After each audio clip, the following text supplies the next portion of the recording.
Psalm 119:38 38వ వచనం. నీవిచ్చిన వాక్యము మనుషులలో నీ భయమును పుట్టించుచున్నది అంటాడు. నీవిచ్చిన వాక్యం, దేవుని వాక్యాన్ని చదివితే ఏమైతే ప్రియులారా? భయం. ఆయన వాక్యంలో నరకము ఉన్నదన్నది భయం వచ్చింది కదా. నిత్యము మండే అగ్నిగుండం ఉన్నది అని చదివినప్పుడు భయపడ్డాము కదా. భయపడి మనం దూరంగా పోయామా? ఆయన దగ్గరికి పరిగెత్తుకుంటూ వచ్చాం. ఎందుకంటే ఆయనే మనల్ని రక్షించువాడు కనుక. ఆయన భయము పవిత్రమైనది, అది నిత్యము నిలుస్తుంది. యెహోవా న్యాయ విధులు, మళ్ళీ ఇక్కడ న్యాయ విధులు సత్యమైనవి. సత్యమైనవంటే అసత్యము లేనిది, అబద్ధము లేనిది అని అర్థం.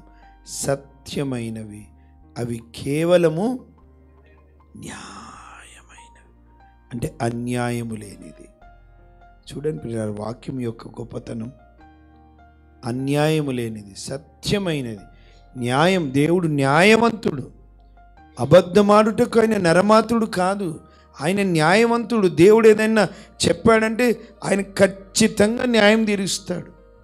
ఒకవేళ నువ్వు మోసపోతున్న స్థితిలో ఉన్నావేమో, ఆయన న్యాయం తీర్చువాడు.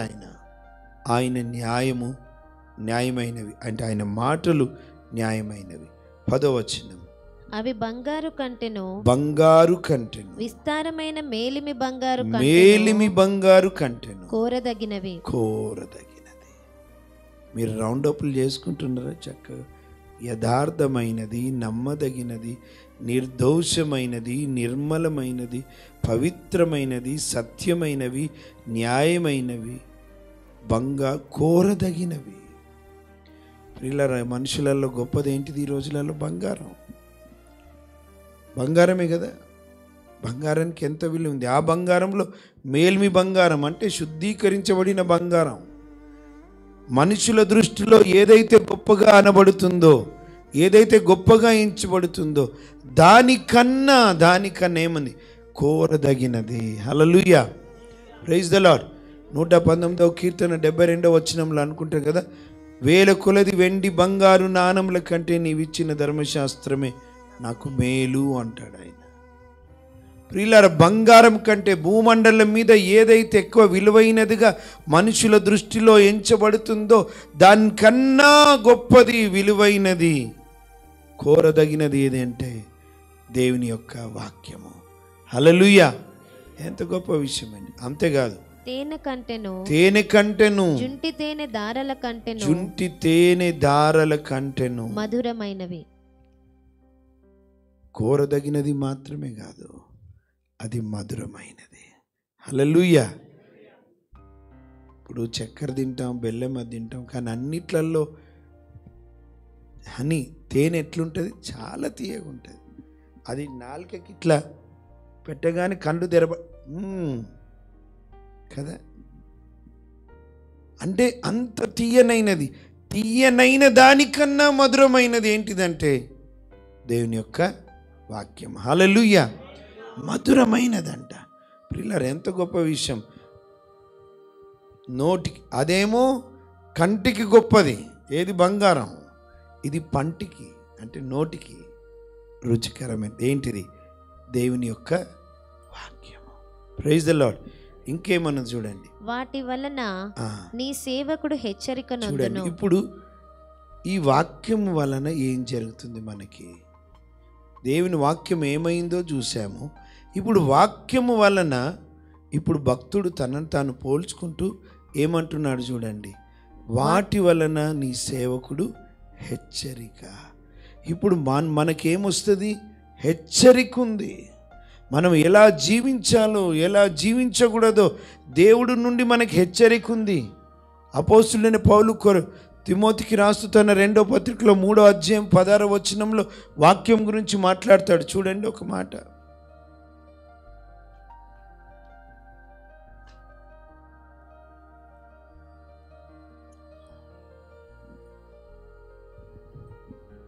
అపవిత్రమైన వట్టి మాటలకు విముఖుడవై ఉండుము. అట్టి మాటలాడు వారు మరి ఎక్కువ భక్తిహీనులగుదురు.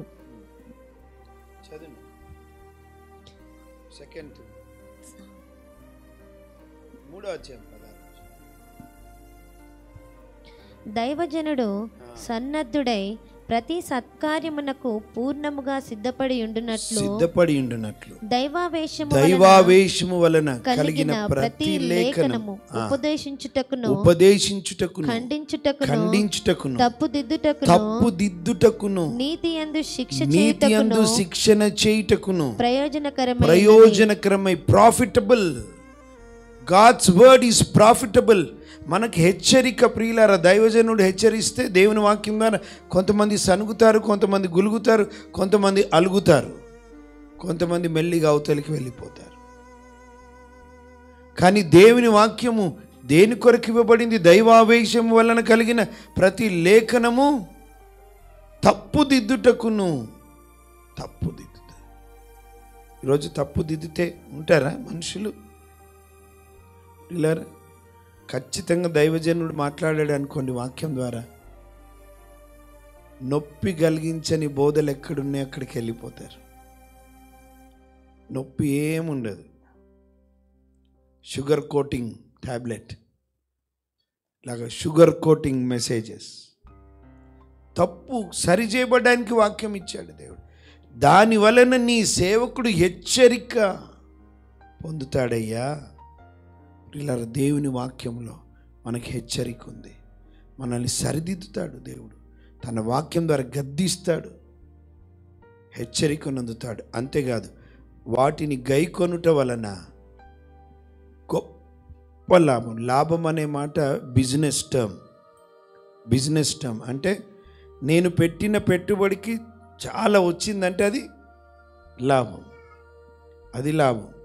ఇప్పుడు మనకి ఏం గొప్ప లాభం అంటే మామూలు లాభం కాదు, గొప్ప లాభం. వాటిని గైకొనాలి. దేవుడు మనల్ని హెచ్చరించినప్పుడు, తన వాక్యం ద్వారా సరిచేసినప్పుడు, గద్దించినప్పుడు మనము చేయాల్సిన మంచి పని ఏంటిదో తెలుసా? గైకొనుట వలన మనకు గొప్ప లాభము. హల్లెలూయా. వాక్యము విని నేను గైకొనకపోతే ఏం లాభము? దేవుని హెచ్చరిక విని సరి చేసుకోకపోతే ఏం లాభము? కానీ ఎప్పుడైతే దేవుని యొక్క వాక్యమును విని, హెచ్చరికను విని ఒక మనిషి గైకొంటాడో ఆయనకు గొప్ప లాభము. తన జీవితం మారిపోతుంది. తన జీవితంలో దేవుని ఆశీర్వాదాలను చూస్తాడు, దేవుని నడిపింపును చూస్తాడు, దేవుని ఆలోచనలు ఆయన ఇస్తాడు. దేవుడు ఆయనకి ఏం చేయాలి? గైకొనాలి. చదవండి ఆ మాట. గొప్ప లాభము, ప్రాఫిట్. వాటిని గైకొనుట వలన గొప్ప లాభము కలుగును. గొప్ప లాభం. ఒక గొప్ప లాభం గురించి చెప్పాలనా? భూలోకంలో మీరు ఏవి దాచిపెట్టుకోకండి. తుప్పు పడుతుంది, దొంగలు కన్నం వేస్తారు. గొప్ప లాభం మీకు ప్రతిఫలం రావాలంటే పరలోకంలో దాన్ని దాచిపెట్టుకోవాలి. Praise the lord. అంటే భూమి మీదనే అన్నీ కూడబెట్టుకోకండి. దొంగలు పడ్డాడు అనుకోండి, అయిపోయా. ఒక మాట చెప్పనండి, నువ్వు భూమి మీద ఏది సంపాదించుకొని పెట్టుకున్నా అవి ఎప్పటికీ నీతో పాటు ఉండవు. ఇంకొక మాట చెప్తున్నాను, ఈ లోకమే ఉండదు. చాలామంది ఇక్కడ కూడబెట్టుకుంటారు, కొద్దిమంది అక్కడ కూడబెట్టుకుంటారు. మత్తయి సువార్తలో ఉంటుంది చూడండి ఆ మాట. మత్తయి సువార్త 6వ అధ్యాయం 19:20 6వ అధ్యాయం. భూమి మీద మీ కొరకు ధనమును కూర్చుకోవద్దు. ఇక్కడ చిమ్మటయు తుప్పును తినివేస్తుంది. దొంగలు కన్నము వేసి ఒక ఆయన పాపం ఏడుస్తా ఉన్నాడు, యూట్యూబ్లో పెట్టిండు. డబ్బులన్నీ పెట్టెలో దాచిపెట్టిండు. చూసారా మీరు? డబ్బులన్నీ పెట్టెలో దాచిపెట్టి మరి ఏమైంది? ఎక్కడ దాచిపెట్టిండేమో అంత చేదలు బట్టి తినేసేసినాయి. ఏడుస్తూ ఉన్నాడు. lakhs of rupees.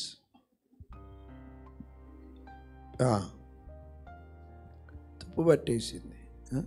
బంగారం. నాకు ఎవరెవరు పెడుతుంటారు ఇట్లాంటివన్నీ, ఇలిస్ట్రేషన్ నాకు వస్తాయని. ఒక హోటల్లో ఉన్నారు వాళ్ళు. హోటల్ అంటే అదేదో గెస్ట్ హౌస్ లాగా ఉన్నది. వాళ్ళు ఒక రూమ్ ఇచ్చారు, పెళ్లి కూతురికి రూమ్ ఇచ్చారు. కర్టన్స్ వేసున్నాయి, అద్దాలు మాత్రం తెరిచున్నాయి. విండోస్ అద్దాలు తెరిచున్నాయి. వీళ్ళకి కర్టన్ వేసున్నాయి కనుక ఏమనుకున్నారు, అద్దాలేసి కర్టన్స్ వేసింది అనుకున్నారు, అది ప్లాన్ వాళ్ళది. వీళ్ళన్నీ పెట్టేసి బయటికి పోయేసరికి అద్దాలు తెరిస్తున్నాయి కనుక కొంచెం మళ్ళీ వచ్చేసి అన్నీ తీసుకొని పోయారు. బయట వేసిన తాళం వేసినట్టే ఉంది, లోపల వస్తు బంగారం అంతా, పెళ్లి కుమార్తె బంగారం అంతా 40-50 తులాల బంగారము, డబ్బు, కెమెరాలు అన్నీ కొట్టేసుకొని పోయారు దొంగలు. ఏంటా అని చూస్తే కర్టన్ వేసింది, పోలీసులు వచ్చి కర్టన్ తీస్తే విండో ఓపెన్ ఉంది. దొంగ. మీ ఇళ్ళల్లో ఎప్పుడైనా పడ్డారా దొంగలు? పడ్డారా? మన ఇళ్ళల్లో పడ్డారు, ఎందుకంటే ఏముందని పడతారు. ఏముందని ఆడొచ్చి చూసి పెట్టిపోవాలి మనకి. అరే కొంచెం పెట్టుకోండి రా బాబు, ఇదన్నా పెట్టుకోండి అని. నేను ఒక ఇంటికి రెంట్కి అడిగినాను, ఒక దగ్గర క్రిస్టియన్సే, పాస్టర్ అనేసరికి ఇవ్వలే. అంటే వాళ్ళ భయం ఏంటంటే ప్రతి నెల రెంట్ ఇస్తాడో ఇయ్యడో అన్నది వాళ్ళ భయం. నేను అన్నాను, లేదు మీకు ఎంత వస్తుంది మీరు అంటే, నాకు ఎంత వస్తుందో తెలియదు, కానీ నా అవసరతలు అయితే తీరుతాయి, దేవుడు తీరుస్తాడు అన్నాను.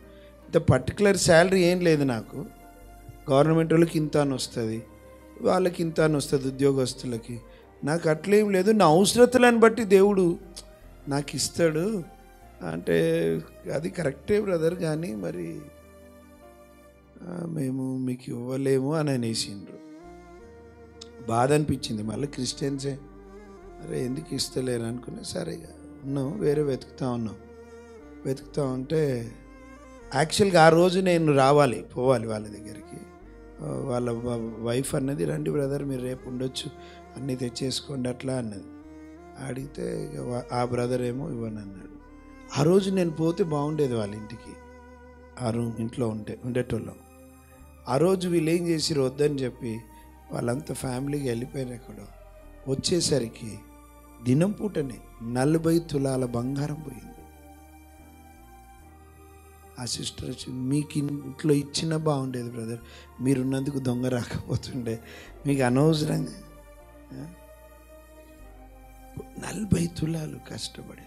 పిల్లల భూమి మీద తుప్పు పడుతుంది, చెదలు పడుతుంది, దొంగలు కన్నమేస్తారు. నేను ఒక మాట చెప్పాను, మీకు గొప్ప లాభం రావాలంటే, if you want more profit, పరలోకంలో దాచిపెట్టుకోండి.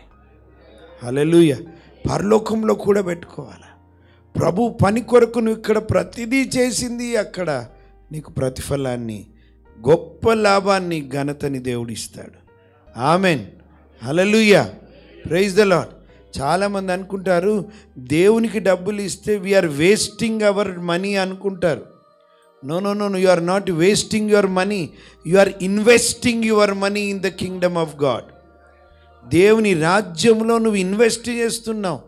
ఆయన ఇంట్రెస్ట్ ఎట్లుంటుందో చూడండి మరిగా కదా. గొప్ప లాభము. ఇంకేమనుందో చూడండి. తన పొరపాటులు కనుగొనగలవాడు. తన దగ్గరకు వచ్చాడు ప్రియులారా, నీ వాక్యం అంటూ వచ్చి ఇప్పుడు ఏమంటున్నాడు, తన లైఫ్ని ఎగ్జామిన్ చేసుకుంటూ ఏమంటున్నంటే, తన పొరపాటును కనుగొనగలవాడెవడు? నేను రహస్యంగా చేసిన తప్పులు క్షమించి నన్ను నిర్దోషిగా తీర్చయ్యా. అంటే నా రహస్య పాపములు ఉన్నాయి ప్రియులారా, చాలా జాగ్రత్తగా వినాలా. ఏమంటున్నాడు భక్తుడు, దావీదు భక్తుడు అంటున్నాడు, రహస్య పాపములు, నేను చేసిన తప్పులు క్షమించయ్యా, నన్ను నిర్దోషిగా చేయి. మన జీవితం we should examine our life every day ప్రియులారా. ఎట్లాగైతే రోజు మన ఇంటిని ఊడుస్తామో లేదా తుడుస్తామో, ప్రతిరోజు మన జీవితాన్ని పరీక్ష చేసుకోవాలి. మన చూపులు, నడకలు, క్రియలు, తలంపులు, చేష్టలు, నోటి మాటలు, మన పడక నడక, ప్రతిరోజు we should examine, we should scan with the word of God. వాక్యం దగ్గరికి పోయినప్పుడు వాక్యం అద్దము ప్రియులారా, మన తప్పిదాలన్నిటిని చూపించేస్తుంది వాక్యము. అందుకే ఇప్పుడు అంటున్నాడు, నీ వాక్యము దగ్గరికి నేను వచ్చాను ప్రభా, ఇప్పుడు నా రహస్య పాపము క్షమించు, నా తప్పులు. ఇప్పుడు అద్దం యొక్క గుణం ఏంటో తెలుసా? చూపించేస్తుంది ఉన్నది ఉన్నట్టుగా.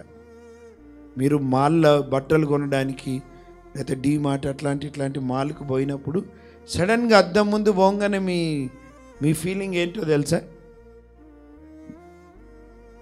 సెట్ చేసుకుంటాం. Whenever we come before the word of God, జీవితాన్ని సెట్ చేసుకోవాలా. హల్లెలూయా. ఏమంటున్నాడు? రహస్యంగా చేసిన తప్పులు క్షమించయ్యా, నీ కృప ద్వారా నన్ను నిర్దోషిగా చేయి. ప్రియులారా, మనంతట మనము మన తప్పిదములను సరి చేసుకోలేము. మన పాపములను మనం ఏది తుడిచివేయబడదు. యేసు రక్తము ప్రతి పాపం నుండి మనల్ని పవిత్రులుగా చేస్తుంది కనుక ఇప్పుడు భక్తుడు అంటున్నాడు, నీ కృప ద్వారా నన్ను జ్ఞాపకం చేసుకో ప్రభువా. నా రహస్యంగా చేసిన ప్రతి తప్పులు క్షమించు నన్ను. ప్రియులారా, మనల్ని క్షమించేవాడు ఒక్కడే ఒక్కడు, ఆయన దేవుడు. ఆయన క్షమించి మనల్ని ఏం చేస్తాడంట?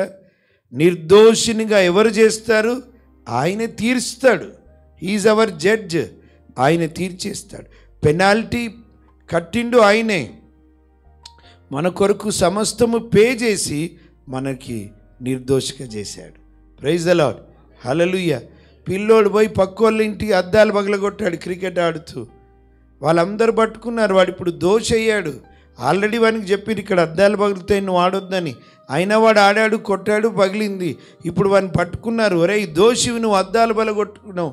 నాన్నొచ్చాయి, నా కొడుకు మీద చేయొద్దు, ఎంత అన్నీ తీసుకో. అది కట్టగానే ప్రియులారా, ఈ దోషిగా ఉన్నోడు ఏమైందో తెలుసా? ఇప్పుడు నిర్దోష అయిపోయాడు. మనమందరము పాపం చేశాం, శిక్షకి పాత్రలం, నిత్యమండి అగ్నిగుండానికి పాత్రలం. యేసు రక్తము వలన ప్రియులారా ఆయన మనల్ని క్షమించాడు. అంతేకాదు మన మీద ఆయన నీతి ఆరోపించబడినది. మనం నిర్దోషులమైపోయాం. హల్లెలూయా. ఆయన నీతిగా మనల్ని చేశాడు. ప్రభుకి మహిమ కలుగును గాక. అంతేకాకుండా ఏమంటుండో తెలుసా? దురాభిమాన పాపంలో పడకుండా నీ సేవకుని ఆపయ్యా. నన్ను నేను ఆపుకోలేను, నేను బలహీనరాలని, నువ్వు ఆపయ్యా. పిల్లర్, not only he saves us, he sanctifies us. ప్రతిరోజు తను మనల్ని పరిశుద్ధతలో, శుద్ధీకరణలో నడిపించేవాడు ఆయన. అందుకే మనం ఆయనకు అడగాలి, ప్రభువా ప్రతిరోజు నన్ను ఆపు ప్రభువా, పాపంలో పడకుండా. నా చూపులు, నడకలు, క్రియలు, తలంపులు, చేష్టలు, నోటి మాటలు, నా నడక ప్రభువా నువ్వు సరిచేయి ప్రభువా అంటూ మనల్ని మనం ఆయనకు అప్పగించుకోవాలి. దేవుని అధికారానికి ఒప్పుకుంటున్నాడు. ఏమంటున్నాడు? నా మీద నీకు పూర్తి అధికారం ఇస్తున్నానయ్యా, నీ సేవకుని ఆపు. స్టీరింగ్ నువ్వు తీసుకోయిగా, నేను కాదు. నేను కూర్చుంటా. కార్ స్టీరింగ్ ఎవరు తీసుకో? నువ్వు నడిపించు. I will follow. ఇంకేమంటున్నాడు? అప్పుడు వాటిని నన్ను ఏలనీయకము, అప్పుడు నేను యథార్థవంతుడనై, నువ్వు కృపిస్తే, నువ్వు నడిపిస్తే నేను యథార్థవంతుడనై అధిక ద్రోహం చేయకుండా, నిందలు లేకుండా ఉంటానయ్యా. Praise the lord. అంటూ ద్రోహం చేయను, వేరులకి ద్రోహం చేయను, నిందారహితుడిగా ఉంటాను. అంతేకాదు, యెహోవా నీవే నా ఆశ్రయమయ్యా. మానవాళికి ఆశ్రయము దేవుడు మాత్రమే, పాపికి ఆశ్రయుడు యేసయ్య మాత్రమే. ఏమంటున్నాడు? నా ఆశ్రయుడు, నేను నా విమోచకుడవు. నా విమోచకుడు సజీవుడు అంటాడు కదా యోబు భక్తుడు. నా విమోచకుడు, నన్ను విమోచించినటువంటి వాడవు నీవే కదా ప్రభువా. నన్ను విమోచించిన వాడు, నన్ను పరిశుద్ధతలో నడిపించేవాడు నువ్వేనయ్యా. నా నోటి మాటలు, నా హృదయ ధ్యానము నీ దృష్టికి అంగీకారములవునుగాక. ఏమంటున్నాడు? అయ్యా నా మాట, నా ధ్యానము అంటే నా మాట, నా హృదయ ధ్యానం అన్నీ నీ ఎదుట నీకు అంగీకారంగా, నీకు ప్రియముగా, నీకు మహిమకరంగా, నీకు ఘనతకరంగా, నీకు ఇష్టమైనదిగా ఉండాలి నా జీవితము. ప్రియులారా, ఈ మాట చెప్పి నేను ముగిస్తాను. ఎట్లుంది మన జీవితం? మాటలు ఎట్లున్నాయి? కొంతమంది మాటలు ఎట్లుంటాయి అంటే ప్రియులారా, అది నోరా మోరా అన్నట్టుగా ఉంటుంది. ఎట్లా మాట్లాడతారో అబద్ధాలు, ఎట్లా మాట్లాడతారో చెడ్డ మాటలు, ఎట్లా మాట్లాడతారో పనికిరాని మాటలు. వద్దు. దేవుని ప్రజలంగా అంటున్నాడు, నోటితో నీ భక్తి అంతా నాశనం అవుతుంది, యాకోబు భక్తుడు అన్నట్టుగా. అందుకే అంటున్నాడు, ప్రభువా నా నోటి మాటలు, నా హృదయ ధ్యానం, నా జీవితం నీకు అంగీకారంగా ఉండాలా, ప్రియంగా ఉండాలా. హల్లెలూయా. చెప్దామా ప్రియులారా? చేయెత్తి. యెహోవా నా ఆశ్రయదుర్గమా, నా విమోచకుడా, నా నోటి మాటలను నా హృదయ ధ్యానమును నీ దృష్టికి అంగీకారములవునుగాక. Praise the Lord. హల్లెలూయా.